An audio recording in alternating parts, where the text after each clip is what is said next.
This is the first of 100 wells we're gonna build in this video. Oh, water!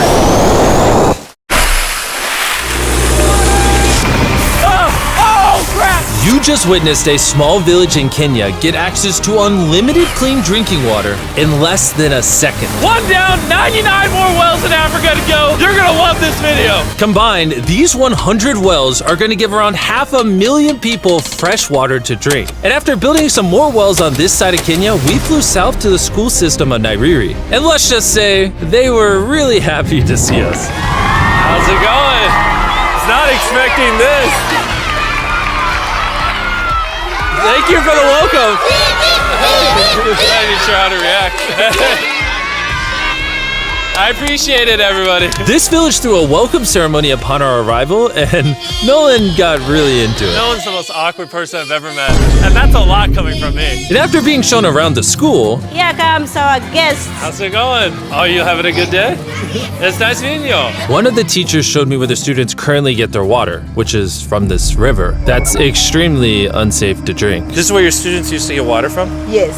This is crazy. Yeah. You know, students complaining of diarrhea, infections like typhoid, because this is the water we've been using. So we try to treat, but you see, look at it, but at the end of the day, life has to move on. You have to get some water anyway. This situation is obviously extremely sad. These children's lives are being limited and sometimes cut short from being forced to drink unsafe water. But at least for this village, we're gonna put an end to it right now.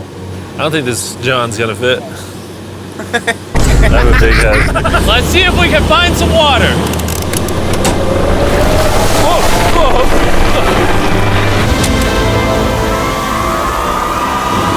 It is raining!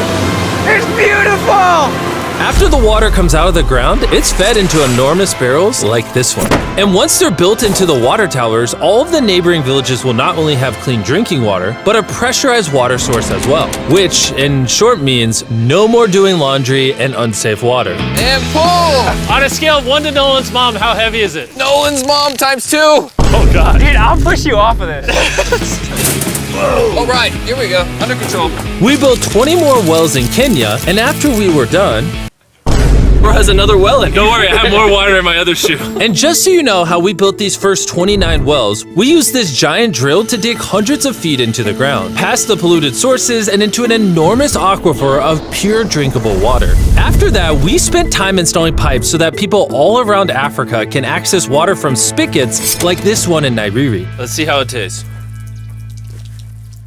Like water. It took me about a minute to fill this 5-gallon drum. How much water can this provide a day? 3,600 gallons a day. Not only will this well cover the 400 kids at this school, but literally the entire neighborhood and village around this school can use this well. We say thank you for the water. Oh, no problem. This thing can basically pump non-stop for 30 years.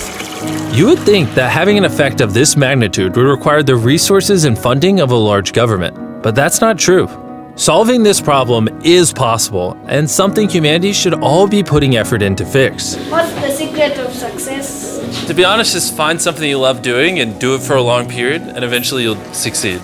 So I'm gonna bring it super close. See us? Is that cool? Yes. If you look up, it's recording. All right, well, I'm gonna get close. All right.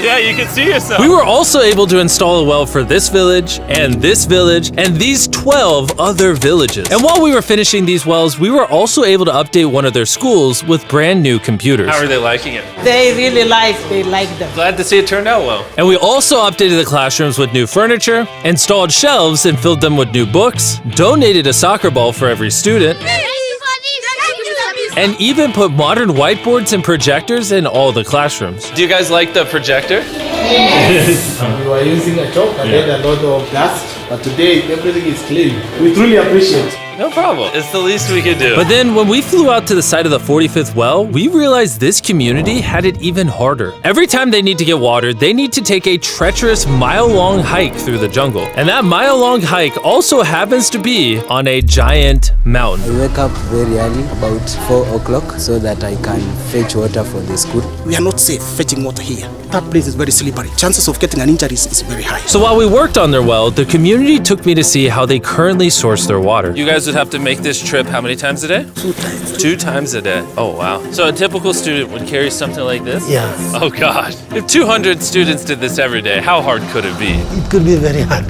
Oh boy.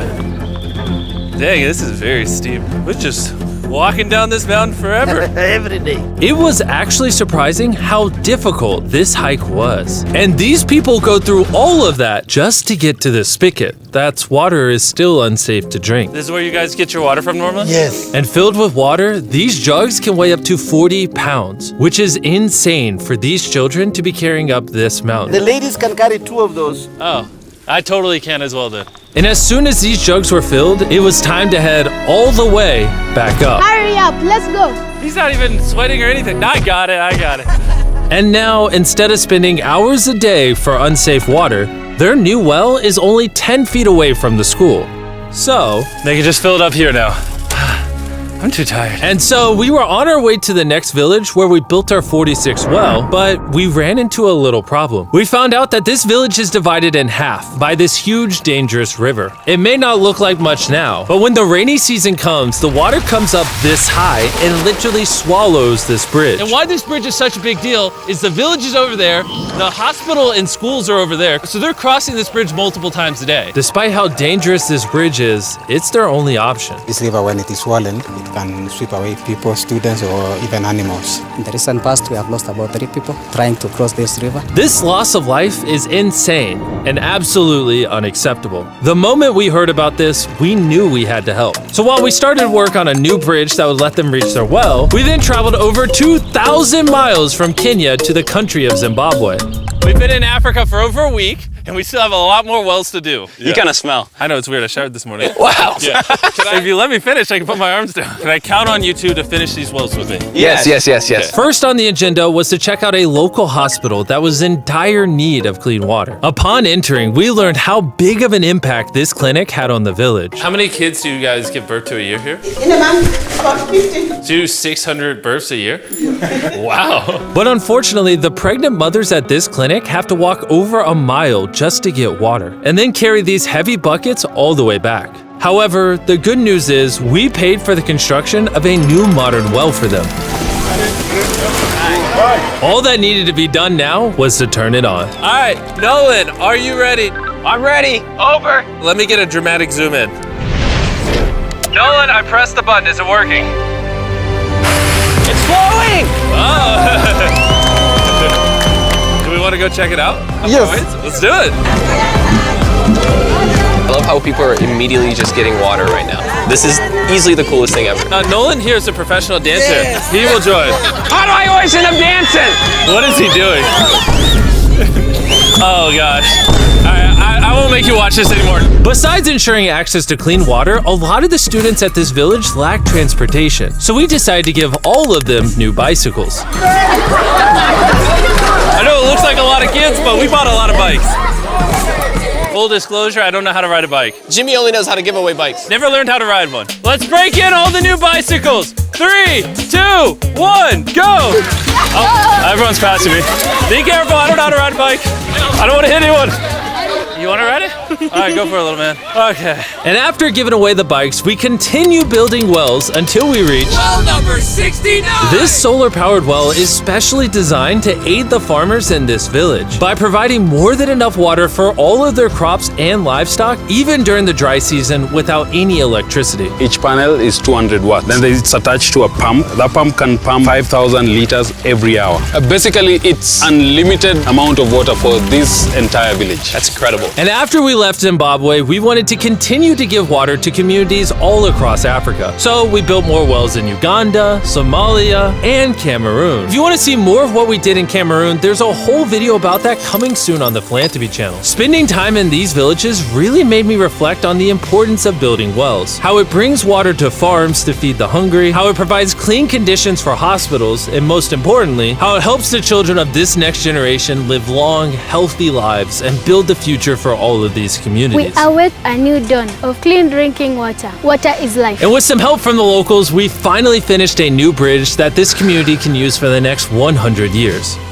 Lives has been saved, families will come together, the worries will be gone. The 100 wells we built in this video will change a lot of lives. but not enough. Which is why before you go, I want to urge you all to go to beastphilanthropy.org/wells or click the link in the description and donate money if possible. We're literally not profiting a dime off this video. 100% of the money we raise is going to go towards building more wells like you saw in this video all around the globe. I know it's weird that a YouTuber has to do all this stuff, but someone's got to do it. And if no one else is, we're going to do it. As you can tell, it really does change the lives of the communities where we build them. And finally, well 100.